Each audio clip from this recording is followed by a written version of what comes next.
ভারী বৃষ্টি নিয়ে নতুন বার্তা দিল আবহাওয়া অধিদপ্তর।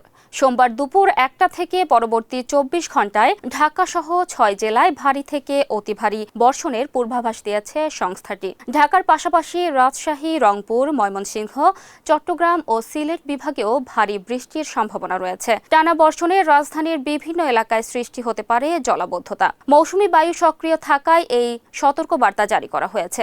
রোববার দেশের সর্বোচ্চ 175 মিলিমিটার বৃষ্টিপাত রেকর্ড করা হয় রাজধানীর ঢাকায়।